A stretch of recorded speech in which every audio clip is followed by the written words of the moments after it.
নানি ভালো আছেন? চিনছেন আমারে? আপনার সাথে এর আগে দেখা করতে আসছিলাম, মনে আছে? এই জায়গায় আছেন? খাইছেন সারাদিন কিছু? হ্যাঁ,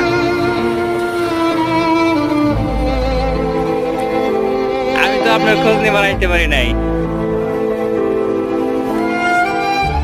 বিভিন্ন ব্যস্ততা ঝামেলায় থাকি, আমি তো দূরে থাকি, বুঝেন নাই? খাইছেন কিছু সকালে?